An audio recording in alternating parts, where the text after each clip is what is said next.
안녕하십니까. 열린시민뉴스 사법피해자 열전 시간입니다. 저는 정의한대 사무총장 김상입니다. 저는 대전에서 온 피해자 김기태입니다. 예, 오늘 사연은 30여 년 동안 억울하게 그 사법피해를 받고 계신 김기태 선생님에 대한 사연인데요. 이 사연을 이제 쭉 들어보시면 알겠지만 참 어처구니 없는 사법 법비들의 그야말로 이 검찰과 사법 법비들의 이 만행이 그대로 담겨져 있고, 지난 30여 년 동안 이 억울한 사법 피해를 갖다가 바로잡기 위해서 이 선생님께서 노력을 해왔습니다. 이 사건에 대해서 간략히 말씀드리면은 옛날 1990년대 초에 당시 그 둔산지구에서 사기 부동산 매매를 당했는데, 그것을 갖다가 사기죄로 고소했더니 그것이 다시 무고죄로 이제 실형까지 받으셨던 그런 사연으로 들었는데, 또 사건에 대해서 간략하게 먼저 개요를 말씀해 주시죠. 예, 제가 1990년 11월 20일 부동산 중개인 오형균을 통해서 매도인 홍향순이 둔산지구 이주민이라고 하면서 매매계약서에 이주민 상권 입찰 및 우선 분양권이라고 기재해 주어 제가 6천만 원 주고 매수한 바 있는데, 알고 보니 홍향수는 이주민도 아니었고 이주민 대토권 소유자도 아니었습니다. 따라서 속은 사실을 알게 돼서 1995년 9월 18일경 이들을 상대로다가 고소를 했습니다. 그런데 고소를 한 것이 무고죄가 됐다는 거예요? 고소를 했는데 경찰은 이제 오영균이 사기 전과 있는 사람을 사기 전과 내용을 수사자료표를 오려내고 사기 전과가 없는 아주 깨끗한 사람인 것처럼 사기칠 사람이 아니다. 이제 그렇게 인식을 준 거죠. 그러고 홍양순이 이주민도 아닌데 이주민이라고 속여서 6천만 원 편취했다는 사실에 대해서 고소를 한 바, 검찰은 증거조사를 제대로 하지 않고 오히려 저를 무고했다라고 인지구속한 겁니다. 그러니까 무고죄로 고소한 것도 아닌데 그냥 경찰이 인지로 해서 그냥 했다는 거죠. 그렇지, 검찰이 인지구속을 한 겁니다. 그러면 이 사건은 그냥 경찰 또는 검찰하고 그다음에 그 사기꾼들하고 상당히 연관이 있어 보이는데, 당시 그 사기꾼이라고 했던 사람은 집행유예 상태였다면서요?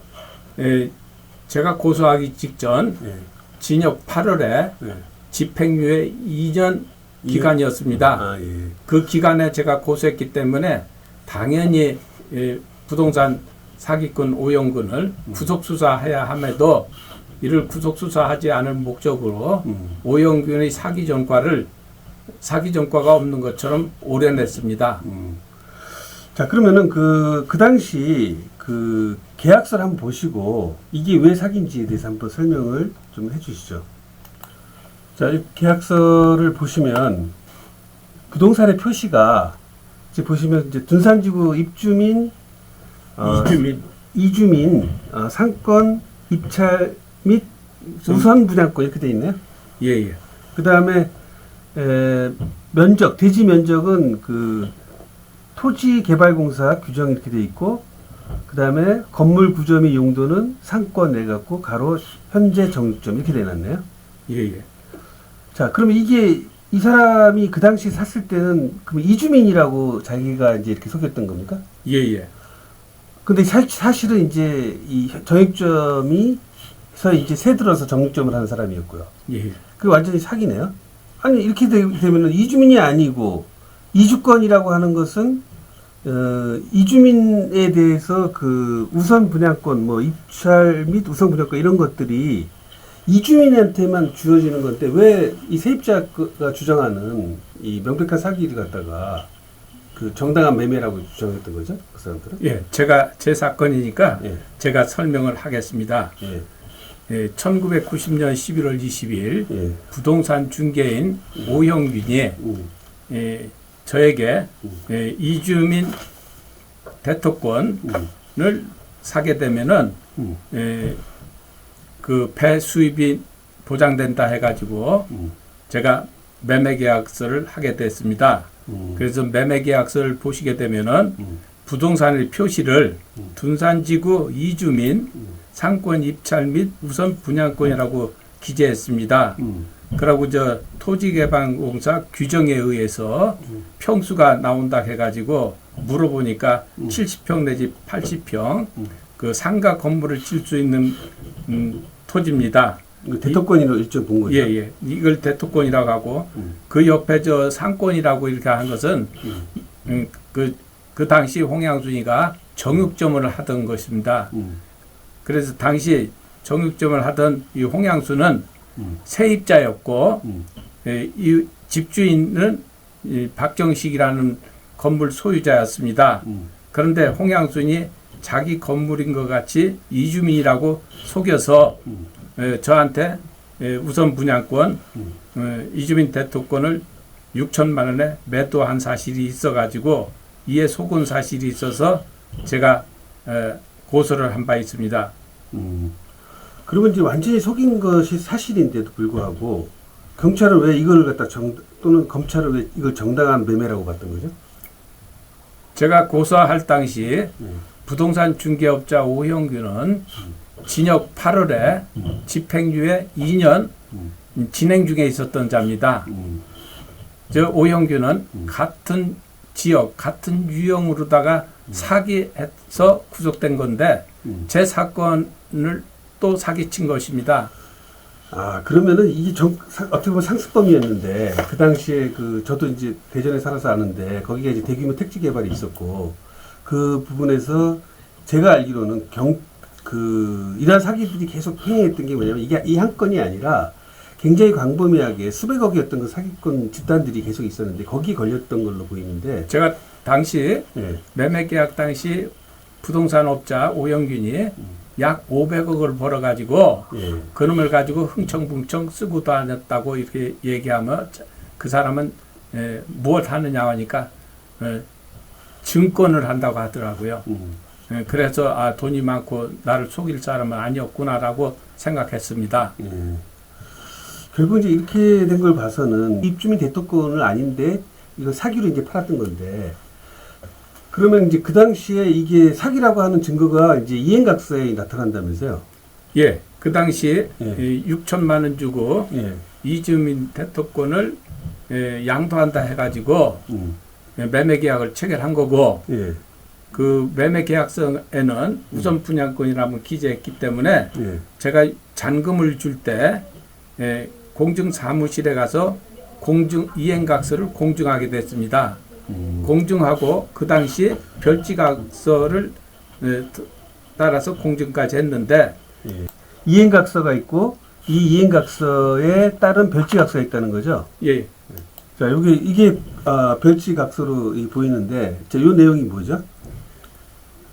제가 저 잔금을 지불하기 전에 매매 계약서상 보증이 돼야 된다 라고 하자 이들이 공증사무소에서 이행각서를 공증하면서 홍양순이 가옥의 소유자라고 이렇게 기재한 거고 그 소유권 이전이라는 말이 돼 있네요. 당시 이 사람은 소유권이 없었잖아요. 대지에 대해서. 이 사람은 나중에 알고 보니까 1990년 당시 매매할 권리가 전혀 없었습니다. 단지 이제 세입자였던 것 뿐이죠. 세입자일 뿐. 어떠한 권리도 없고 매매할 권리가 없었음에도 저한테 이주민이라고 속여가지고 분양권, 이주민 대토권을 6천만 원에 매수 편취한 것입니다. 그러면은 그 당시에 이 소유권 이전 및 그다음에 우선 분양권 등 이런 권리들에 대해서 6천만 원 사셨다고 하는데 판사님들도 이주민 대토권을 6천만 원으로 산 것으로 본다. 따라서 상권은 매수한 것이 아니다라고 했습니다. 그 후 국토교통부 사실조회를 한 결과 그 회신에 의하면은 상권은 중개 대상이 아닐 뿐더러 매매 대상이 될 수 없다. 만약에 상권을 팔았다든가 할 경우에는 공인중개사법 또 행정사법에 저촉돼 가지고 3년 이하 또는 벌금에 처한다고 이렇게 법령으로 정해져 있었습니다. 아, 그러면 그 당시에, 그러니까, 6천만 원이라는 돈은 그 당시 얼마나 큰 돈이었어요? 그 당시 이 대전 최고 아파트가 1,500만 원 34평 기준해 가지고 네. 글이 거래됐기 때문에 6천만 원이면은 아파트 두 채 내지 세 채 값이었습니다.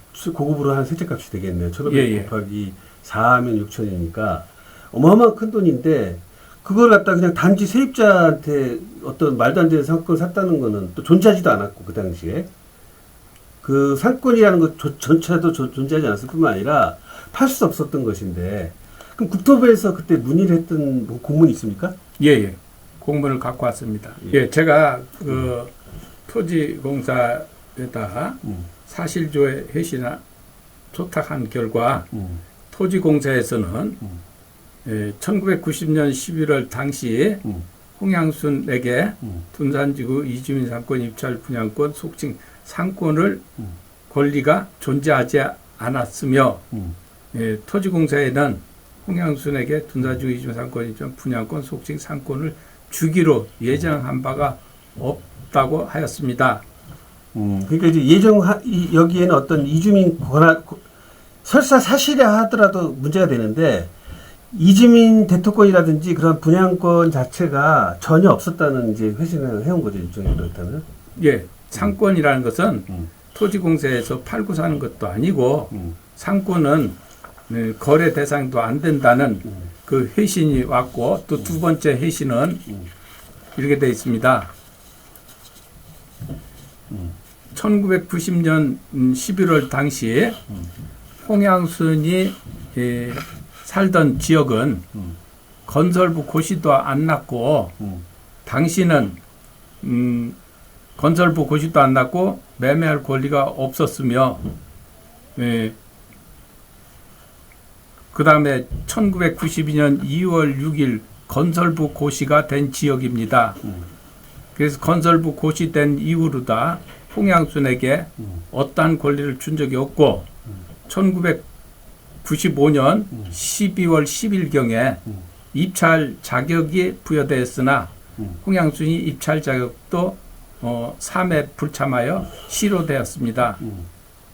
이렇게 되면은 홍양순에게는 어떠한 권리가 없는 것입니다. 그리고 또 지금 보면 그 국토부의 그 답변, 최근에 이제 문의한 답변에 의하면은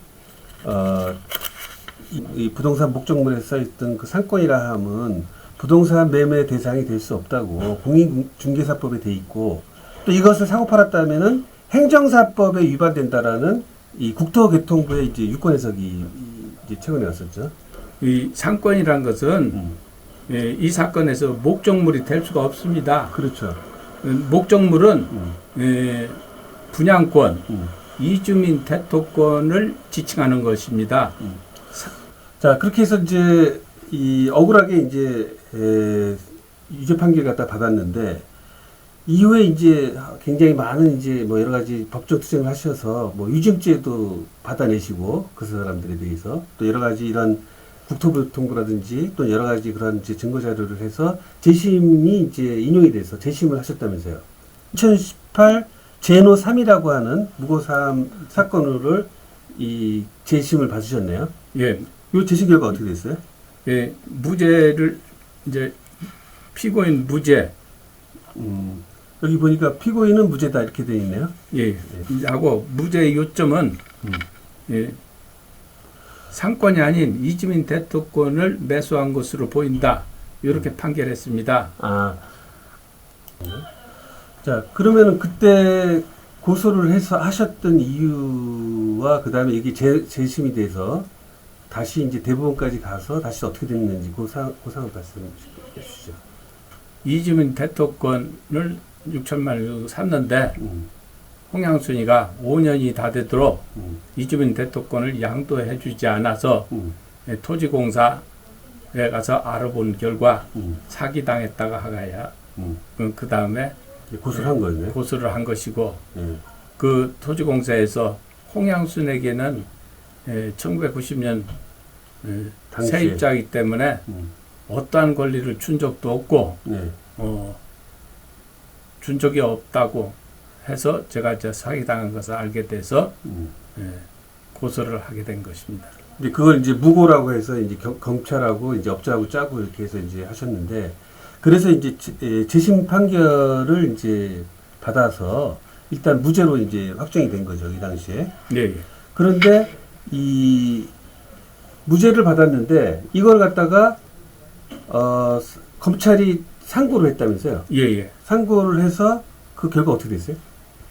상고를 하자 네. 대법원 박정화 주심 판사는 제가 상권을 샀다라고 이렇게 어거지 주장을 한 것입니다. 아니 이미 상권은 존재하지도 않았다고 이미 그 권리 팔 수도 없고 다 확인됐던 건데 왜 그런 판결이 있는 거죠? 그러니까 제가 볼 때 그 대법원 박정화 판사는 기록 자체도 보지도 않고 법리나 그 국토개발토지공사, 국토개발공사 해신 또는 토지개발공사 해신 같은 것 자체도 보지도 않고 자기 추정으로다가 상권을 샀다가 하는데 그 상권이란 것은 팔고 사고 할 수도 없는 거고 그 토지공사 해신에서도 상권을 준 적도 없고 팔고 살 수 없다라고 해신했고 한국 국토개발에서도 상권을 매매하면은 매매한 부동산 업자, 행정사 등도 3년 이하의 징역에 처한다고 이렇게 되어 있습니다. 그 상권은 팔고 살고 있는 것이 아닙니다. 근데 이거는 어떻게 보면 굉장히 상식적인 판결인데 이러한 판결을 내렸던 이유가 지금까지 뭐 우리 선생님 말씀 들어보면은 저 옛날 1심부터 해서 전부 그 고대와 관계 있다면서요? 예, 나를 갖다가 무고로 다 인지구속한 사람이 대전 검찰에 있을 때 정 교수님이다. 저를 인지구속한 사람이. 그 사람도 고대 법대 출신이에요? 예. 그런데 나중에 보면 이관영이 고대 법대가 재재판을 맡았고 그 다음에 대법원에서는 박정화 고대 대법관이 맡아가지고 제가 볼 때 고대 마피아들한테 제가 피해를 보고 있다라고 보고 있습니다. 그러니까 이건 완전히 그 지금 이재명 그 이번에 그 파기환송하고 똑같은 구조네요. 그러니까 예를 들면 무죄를 분명히 법리로서 제대로 판단했는데 대법원이 아예 그냥 사건 보지도 않고 그 다음에 아예 그냥 로비인지 뭔지 얘네들이 짜고 그냥 바로 그냥 유죄 취지로 판결 낸 게 딱 이재명 그 재판판이네요. 예. 대법원에서는 제가 이제 경험한 바가 있는데 결과적으로 토지공사 해신 공문이나 그 국토 해신 개발공사 해신 같은 걸 보면은 상권은 매매 대상이 될 수도 없고 또 홍양순에게 상권을 준 적도 없고 그렇게 당연히 상권은 팔고 살고 할 수도 없는 것을 능히 알 수 있음에도 불구하고 이 사람들은 밀어붙이기식으로다가 상권을 샀다고 했기 때문에 제가 이에 따라서 상고를 하고 있는 중입니다. 그러면은 이 사건은 어떻게 보면은 굉장히 단순하고 너무나 명확한 사건인데도 불구하고 이렇게 30년이나 끌 수 있는 사건이 아닌데 이게 진짜 법조 이 카르텔이 얼마나 강했으면 이런 사건이 지금까지 이렇게 억울하게 재판을 받고 오셨는지 참 기가 찰 놀랐습니다. 자, 그러면은 앞으로 지금 진행되고 있는 게 지금 대법원에 다시 이제 상고 중인데 이 대법원에 대해서는 어떻게 하실 생각입니까? 대법원은 현재 변호사를 선임해서 진행 중에 있고 또 저를 상권 샀다라고 한 대법원 박정화 판사는 현재 제가 공수처에다가 고발해놓고 고발하여 현재 조사 중에 있는 것으로 알고 있습니다.